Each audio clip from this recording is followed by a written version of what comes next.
Uy, uy, uy. Nakakatakot, gagi. Kala ko matutumba siya no? Kaya gumigiwang Gumigiwang-giwang. So yun, hindi natin mabigyan si Manong ng pang vulcanizing kasi ang iba kasi kapag may nakikita na nasisitang ganyan, no, binibigyan nila tulong.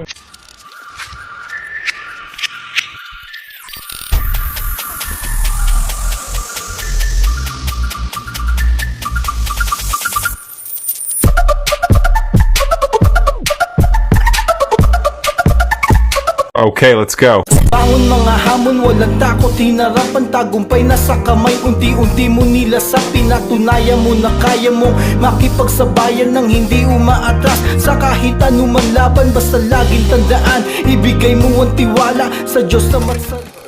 So may nakita tayo dito. Ayan pagiwang-giwang yung gulong niya saka mag-drive. So hindi natin alam lasing ba o hindi. Ito, nasundan natin. Wala siyang ilaw, wala siyang tail light, wala siyang backlight. Kita nyo? Ayan may malaking truck ata Yan, sinasabi ko.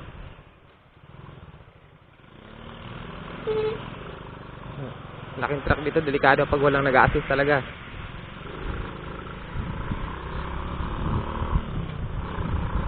Ayan wala siyang ilaw, di ba? Napakadelikado yan. Tapos pagiwang-giwang pa siya, tingnan nyo. Ayan di ba? Nakakatakot. Hindi mo alam kung may problema ba yung bearing. Or ano ba, yun parang flat ang unahan, hindi naman. Ano nangyari dyan kaya? Kita nyo, gumigiwang-giwang siya.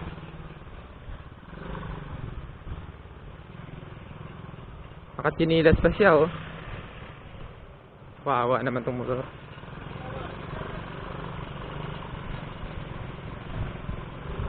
Parang hirap na hirap siya i-balance yung motor niya, Gawa siguro ng, ng bearing sa manubela or flat ng unahan. Hindi ko lang makita kasi basta hirap siya i-balance, Kusang lumiliko yung motor niya. Saka gumigiwang-giwang. Okay naman siya, naka-helmet. Yan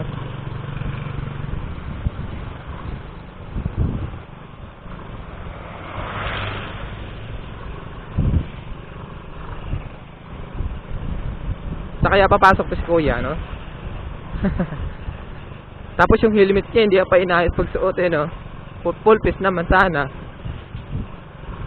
Wala rin, pagiwang-giwang talaga siya, Hindi ko talaga malalaman kung lasing ba hindi kasi uwagang aga or may problema lang talaga yung kanyang motor. Ayun, mamaya mauntog ka dyan, Alma lang. Uy. Nakakatakot, gagi. Tutumba siya,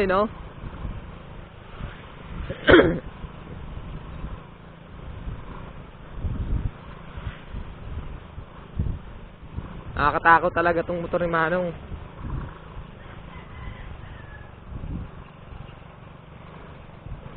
Hindi ko alam talaga Nga, medyo sabayan natin.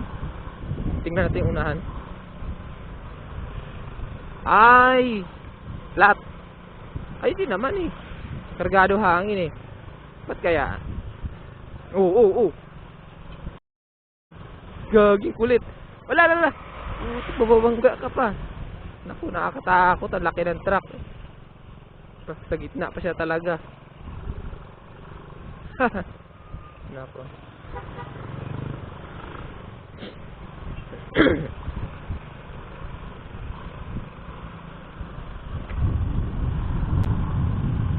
Kaya gumigiwang Gumigiwang-giwang. Motor mo. Gumigiwang yung motor ko kuya, nahihirapan siya mag-drive. Ay, huminto siya.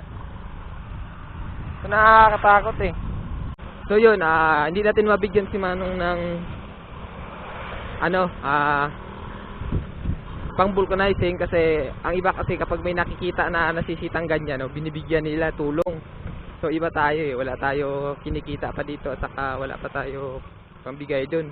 So hanggang lang tayo, concern lang tayo, pagsabihan lang natin para alert sila at alam nila sa nangyayari sa motor nila. Kasi wala naman talaga ako pambigay doon, no. So ang dala kong pera ngayon, wala talaga.